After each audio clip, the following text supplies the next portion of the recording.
Most people think fatigue is a brain problem, or a sleep problem, or a thyroid problem. What most doctors never check is the gut. In the next 20 minutes, I'm going to show you exactly how gut dysfunction drives chronic fatigue and what Sandra did to reverse it. Sandra spent 9 years going from doctor to doctor. She had her iron checked, her thyroid checked, her cortisol checked. All normal, all of it. Research in gastroenterology suggests that a significant portion of adults with persistent fatigue symptoms may have underlying gut microbiome. If that sounds familiar taint, you're not imagining it. And your doctor is not wrong. They're just looking in the wrong place. The problem is not laziness, it is not aging, it is not depression. It is a supply chain failure happening 25 feet inside your body. When your gut lining is compromised, your cells stop receiving the signals they need. Energy production at the cellular level simply slows down. Your gut houses roughly 40 trillion microorganisms. When they're working, they produce short-chain fatty acids. But here's the thing. Once you understand exactly how that supply chain breaks, you can see the path to fixing it. That's what Sandra found. The most important of these is butyrate. Think of butyrate as the electricity that keeps your intestinal wall sealed. Recent research suggests butyrate also supports mitochondrial function throughout the body. When your microbiome is disrupted, mitochondria... Sandra's functional stool test showed dramatically reduced butyrate-producing bacteria. Her Fecalacterium prausnii levels were in the lowest 5% for her age group. That single imbalance was generating inflammation signals reaching her liver, her muscles, her brain. The good news? Butyrate-producing bacteria respond to diet. They are not permanently gone. With the right inputs, they come back and they come back fast. Imagine your gut like a city power grid. If the generating stations are gone, the whole city goes dark, no matter how good the wiring is.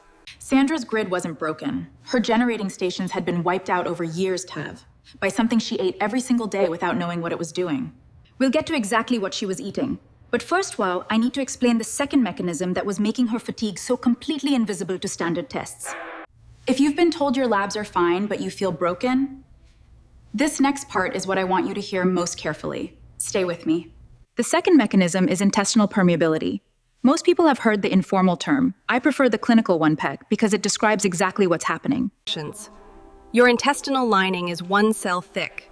Between those cells are tight junctions, microscopic gates that decide stores. When tight junctions loosen, bacterial fragments called lipopolysaccharides can cross into your blood. Research in immunology suggests that this low-grade inflammatory load may be one of the most underdiagnosed contributors to fatigue. Sandra described her fatigue not as sleepiness fatigue, but as a heaviness, like moving through water. That description is textbook low-grade inflammatory fatigue. It doesn't show on a CBC, it doesn't ring alarm bells, but it is measurable cup and it is addressable. One marker gastroenterologists can test for is zonulin, a protein that regulates intestinal permeability. Think of your gut lining as a water filtration system. If the filters develop holes, contaminants don't kill you immediately, they just quietly tax every system downstream. I've seen this pattern dozens of times. The patient has been everywhere. The workup looks clean. One indirect marker some clinicians use, high-sensitivity CRP, consistently elevated, even mildly. Sandra's fatigue had a third dimension, one that directly involves your brain. And once I explain this one, the exhaustion she felt will make complete biological sense. Type yes in the comments if any part of Sandra's story sounds like yours. I read every single reply. Keep watching, Kyle. We're getting to the most important part. 90% of your serotonin is produced in your gut, not in your brain. Serotonin is not just a mood molecule. The gut-brain axis is a two-way communication highway connecting your intestinal system to your central nervous system via 500 regions. When specific gut bacteria are depleted, serotonin production can drop. And when serotonin drop, your brain signals low. Sandra's doctor had suggested she might be mildly depressed. She rejected that framing. She knew it wasn't sadness. She was right. What her doctor called depression was a gut-driven serotonin deficiency that originated in her microbiome, not in her emotional state or her psychology. The vagus nerve runs directly from your brainstem to your gut. When the gut is inflamed, it sends constant distress signals. This is your body being smart, not broken. When the gut is under attack, the brain throttles your energy output. The good news, This is a signal problem, not a hardware problem. When the gut calms down, the distress signals stop. Think of your brain as a circuit breaker. When it detects a problem in the gut line, it trips. It doesn't reset until the source problem is addressed. Sandra's gut panel included markers associated with tryptophan metabolism, the precursor to serotonin. The 3 biological mechanisms, 1 origin. But none of this happened overnight. What caused Sandra's gut to reach this point? That's the part that's going to surprise you most. The foods that destroyed Sandra's microbiome over 9 years were not junk food. They were not alcohol. They were foods she had been told were good for her. This is not Sandra's fault, and it is not yours either. The information available to most patients' PERS and to most primary care doctors is simply incomplete. Let me show you exactly what she was eating how, and why each item was silently working against her gut every single morning for nearly a decade. Pay close attention. Sandra's typical breakfast: low-fat yogurt, whole wheat toast with a sugar-free jam, and a glass of orange juice. Cactids. Most commercial low-fat yogurts contain added sugars, artificial sweeteners, and thickeners like carrageenan. I want to be clear, these foods are not toxic for everyone, but for someone with an already compromised microbiome, they may be actively making the situation worse day by day. The sugar-free jam contained sucralose. Studies in gastroenterology have shown that artificial sweeteners can negatively. Orange juice, even freshly squeezed, delivers a rapid fructose spike with almost no fiber. Without fiber, beneficial bacteria have nothing to ferment. They slowly starve. Whole wheat TAD for some adults over 60 Thai may contribute to gut inflammation through a combination of gluten sensitivity. Sandra ate this breakfast because she genuinely believed it was the right thing to do. Her doctor had approved it. Everything on that plate came from the healthy shelf. But over 9 years, this daily pattern, low fiber, artificial additives, rapid fructose, potential. Here is what I told Sandra Pam, and what I want you to hear clearly. The gut is not a fixed organ. The microbiome can begin shifting measurably within 72 hours of dietary change. Sandra, type protocol in the comments if you want me to do a full video on this. But right now, Kardam, I'm going to walk you through exactly what Sandra did, step by step. Sandia came to me skeptical. She had been told for 9 years that her labs were normal. And I understood her exhaustion had, not just physically, the exhaustion of trying, of explaining symptoms that don't. Pillar 1, remove the microbiome disruptors. For Sandra, that meant replacing artificial sweeteners, processed low-fat foods. But I asked her to try one more time. 8 weeks. A specific protocol. No supplements to buy, no extra. By the end of week 1, Sandra reported something she hadn't felt in years. A 2-hour window in the morning where her mind was clear. New breakfast. Plain full-fat kefir, 2 eggs, half an avocado, and a handful of blueberries. No labels with 15 ingredients. The protocol Sandra followed had 3 pillars. They are not complicated. They are not expensive. They are not expensive. Pillar 2. Targeted prebiotic fiber. Sandra added 2 specific foods. Resistant starch acts as direct fuel for Faecalibacterium, the exact strain the Xandra was missing. By week 3, Sandra's energy window had expanded from 2 hours to 4. She was waking without the. Pillar 3, fermented foods with live cultures, not supplements, whip food. Sandra added unsweetened kimchi at lunch. At the 4-week mark, Sandra did something she hadn't done in 3 years. She went for a walk, not because she forced herself. Important. If you have an immune condition or are immunocompromised, always speak with your physician before adding fermented foods. Fermented vegetables introduce strain diversity that commercial probiotics rarely batch. Each batch contains dozens of strains, not the 3. There was a 4th, unofficial pillar, sleep alignment. Gut bacteria follow a circadian rhythm. And we reran Sandra's zonulin at 4 weeks. The level had dropped by a measurable margin. Intestinal hearings. By week 6, Sandra was functioning for 6 to 7 hours before significant fatigue set in. She told me, I forgot what this felt like. Not an absence of symptoms, the presence of herself. I want to be clear, Sandra did not achieve perfection. She still had difficult days. This is not a calibration.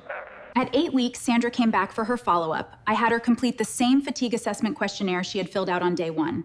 I'm going to tell you those numbers right now. Before I do, I want you to understand what a fatigue score of 8 out of 10 means. It means waking up already spent. She cried in my office that day. Not from sadness, from relief. 9 years of being dismissed, of doubting herself. It wasn't. At 8 weeks, Sandra's self-reported fatigue score had dropped from 8 out of 10 AN to 2. What changed in Sandra's body? Let me walk you through the measurable outcomes trial, because understanding the mechanism of recovery is as important as the recovery itself. Faecalibacterium prausnitzii, the bacteria group most depleted in her initial test, had increased measurably at 8 weeks. Her high-sensitivity CRP, a marker of systemic inflammation, had dropped by approximately 40%. Zonulin levels had returned to within normal reference range. Intestinal permeability, the silent inflammatory driver. Her tryptophan metabolism markers, associated with serotonin production capacity, had normalized. Her overall microbiome diversity score, a measure of bacterial richness, had increased substantially. I want to be honest with you. Not everyone will see Sandra's results. Individual microbiomes vary. Genetics matter. How many people right now are living Sandra's first 9 years? Waking up exhausted, passing every test, being told they're fine. Most doctors treated Sandra's symptoms in isolation. Her fatigue, her mood, her sleep. This is why this channel exists. Not to replace your doctor, but to make sure you walk into that appointment armed with the right question pal and the right place to start looking. Research suggests that adults with chronic fatigue symptoms who undergo comprehensive gut microbiome evaluation may. I spoke with Sandra 6 months after our last appointment. She had returned to substitute teaching 2 days a week. Sandra in the comments if this video changed how you think about your fatigue. Your comment tells me what to cover next, PO, and I read every single one. Your fatigue is not who you are. It is a signal, and signals have sources. When you find the source, then not the symptom. So what can you do with this information today? Not 9 years from now. Not after another referral. This week. These are not the full protocol. They are not enough on their own, but they are how Sandra's 8 weeks started tons. Her gut is not perfect. It never will be. But it is working with her body now, not against it. Before I give them to you, Car, if you've watched this far, you've done something most people won't do. You've stayed curious when the easy answer was to accept exhaustion as normal. That matters. Starting point 1, for the next 7 days, eliminate artificial sweeteners completely. All of them. Sucralose, aspartame. Artificial sweeteners show up in foods most people don't suspect. Protein bars, flavored waters, light yogurts, sugar-free gum. Starting point 2, add 1 serving of cooked and cooled potatoes or lentils daily. Not raw, cooked and cooled. If you have diabetes or are managing blood sugar, speak with your physician before increasing starchy foods. These are starting points, or not prescriptions, before making any significant dietary change, especially if you're managing a condition or taking. Starting point 3. Add 1 tablespoon of sauerkraut or kimchi to 1 meal daily. Unsweetened. If you want to pursue a gut evaluation like Sandra's, ask your physician specifically about a functional stool analysis and a high-sensitivity CRP test. You deserve a doctor who takes your fatigue seriously, not one who ends every appointment with, "Your labs look fine." To summarize what we covered, gut dysbiosis disrupts cellular energy production. Intestinal permeability drives. Your gut is not just a digestive organ. It is the headquarters of your health. Every organ in your body, your heart, your brain, your immune system. Sandra believed for 9 years that her exhaustion was just aging, that this was who she was now, that the best she could hope for was management. And the protocol: remove microbiome disruptors, add resistant starch for butyrate producers, and introduce live fermented foods. Aging changes your gut, but it does not condemn it. The research is clear. The microbiome remains responsive to diet. You are not your fatigue. You are not your symptoms. You are a person with a gut that has been quietly asking for something it has not been given. Now you know what it is. Treat your gut like the headquarters it is. Every meal is a signal. Every signal either supports the system or taxes it. Sandra's 9 years were not wasted. They led her to the right question at the right time. Wherever you are in your own story, you are still in time to ask that question too. If this video gave you a new way to think about your health, subscribe to this channel. Every week, I bring you the gut connection that your 15-minute appointment never had time to explain. If you found this useful home, leave a like. It tells the algorithm that this kind of content matters, and it helps me reach the person who needs this information but hasn't found it yet. Think of someone in your life who is living Sandra's story right now. A sister, a mother, a friend,